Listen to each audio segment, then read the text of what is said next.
your work.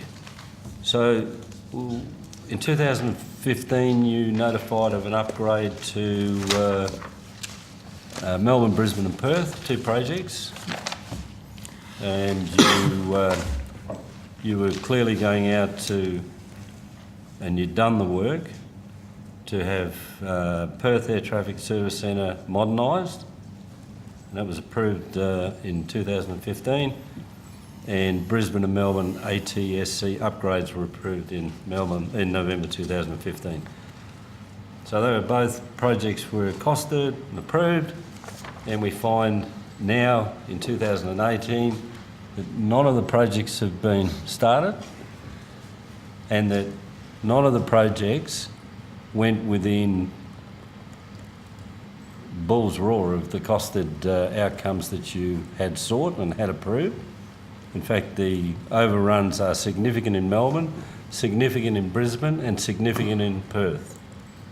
And that you then say the key drivers was an increase in the number of generators, uninterruptible power systems and distribution, an increase in the number of air conditioning systems, an additional external building, you forgot a building, and site facilities, and additional demolition costs. So when we've looked at our services here, it's been quite problematic and challenging for the committee to get its head around how the place functions, because you got approval in 2015, and then in 2018, you say, we got it all wrong.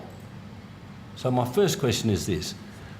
Each year, how much have you earned as a bonus since 2015? I have to take on back 2015 on notice, but last year it worked out to be, for the last financial year, $80,000. You had an $80,000 bonus. That's correct. So I'd like on notice all of the executive bonuses paid to Air Services Australia in the period where you had a project approved which didn't get within 20% of its cost estimate, and you came back and said, we couldn't measure the air conditioning systems properly, we didn't know uninterruptible power systems properly, we needed an additional building.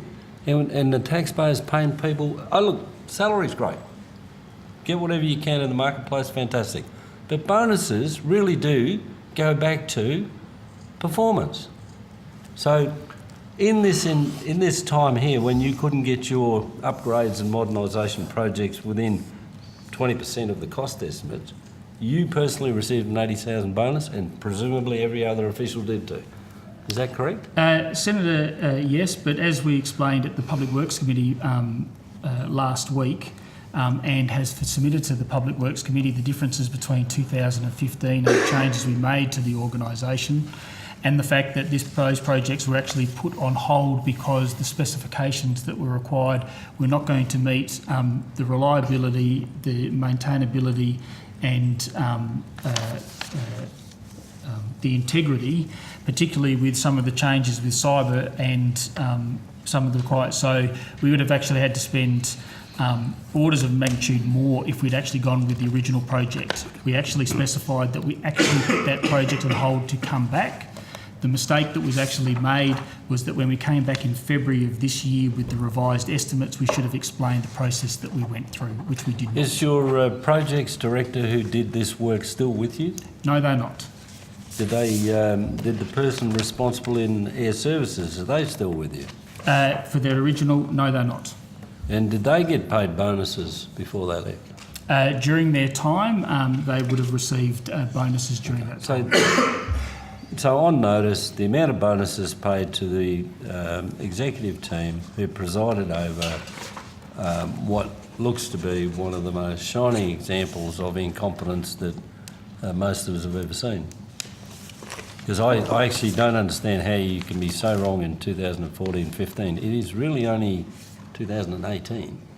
That's correct, Senator, and as we explained to the Public Works Committee, and there is a letter showing what specifications were provided originally to what specifications were required the second time around, and they're much more extensive. Well, I'll leave you with this, Mr. Harfwit. I would like to see in writing your assertion that you haven't misled the committee in February, and also the detail of the bonuses paid to people during the period where 3 very critical projects, once approved, didn't get started, didn't get finished, just got recosted and resubmitted 3 years after the event. Quite extraordinary. Senator, I'm just wondering, with your request to Mr Harfwit, it's a difficult request. There's only one answer to your question. Do you want to particularise, are you asking Mr Harfwit to, I mean, Hansard reflects statements that, was it the last estimates? Yeah, it's pretty straightforward, no cross-cream. No, I understand, and the assertion is that Mr Harfield's evidence conflicted with the evidence of another officer. So those things are known. Then people can examine them and make the committee itself can do that. What are you particularly asking him to do? Because I imagine that he can go back to his office tomorrow and scratch it. No, just let me finish, because I don't want to leave this hanging.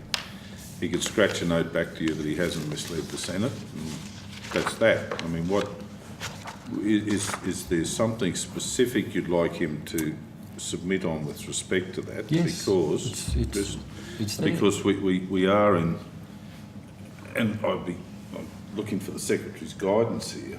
So the question is, the Senator asked, so you are cross-crewing, is that yes? Ms Bennett, no, we don't plan to cross-crew. In Brisbane, if that's what you refer to, we plan to run both of these staffing models. First question today, are you cross-crewing? Yes.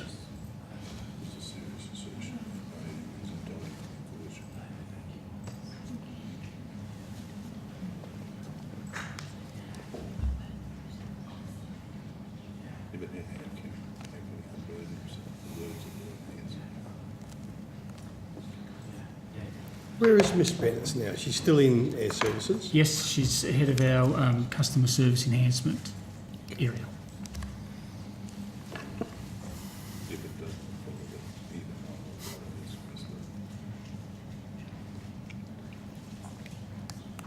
Chair, could I make a suggestion? Yes, of course, Mr Secretary. Well, I wonder, or the Secretary, I would have thought Mr Harfwit should be given the opportunity to go away, review his own evidence and that of his fellow officer, and to write back to the committee with why or why not that evidence is in conflict with each other and provide an explanation. I think that would be the most sensible route. I'm happy with that. That's all I've asked for. I know that's what the Senator's looking for, and that's what the Secretary's recommended.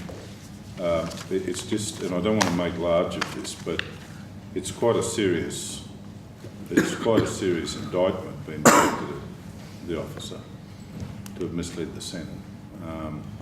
Of both officers? Sorry? Of both officers? Well, either both of them or one or the other. Last man standing with respect to conflicting statements. But look, Mr Harfwit, the point I want to make is that the standing orders do provide that where a serious, and I don't have them open in front of me, but you need a general caution. You should take some advice as you prepare your responses to the committee. You get the vibe of that? It's understood, Senator. I'm happy to deal with one of them right here and now, which is the first assertion, which is that what my statement at the February estimates said, which read that as the quote of out of Hansard of as Mr Wolf comes to the table, we have not changed at all our service provision in the provision of first aid at Brisbane Airport. My understanding is that the issue is that at the opening where I said that we introduced cross-crewing in September this year is contrary to Ms Bennett's testimony in February, where she said that was not going to occur. That's the issue that needs to be actually resolved. When the Senator read it, he quoted her as saying that she supported your assertion that it wouldn't happen. Well, Mr Wouldn't happen, Harfield's- and it did happen. Your assertion right at the end of your statement about fires on the airfield, whether or not they're aircraft fires, will still be responded to by aviation rescue and firefighting services. There is no change to that at all. That is correct. No change to that at all. Responding to fires and first aid at the aerodrome. That is correct, Senator. So there's no risk that there won't be a full complement of crew. That's my last No, there's not, Senator, because the full complement of crew is 14 for a Cat 10 Well, it was requirement. 17 in February, it's 14 now. You can go away and right back to me, I mean, What I'm saying is that, so the issue that we're dealing with is the difference between my saying that we've introduced cross-crewing in September versus the testimony of Ms Bennett's in February. That's what I'm... Chair, I think We're clearly not going to resolve it here. I just want you, Mr Harfield, to be just take your time with the response, take advice if you need to, and I'm sure that, you know, you seem confident that you're going to be able to clear it up, and we'll look forward to your correspondence. No problem, Senator. Does anyone else have any questions of No. their services? No. These sometimes are difficult outings, but we do appreciate effort and preparation, and we thank you for your attendance, and we wish you safe travel back to your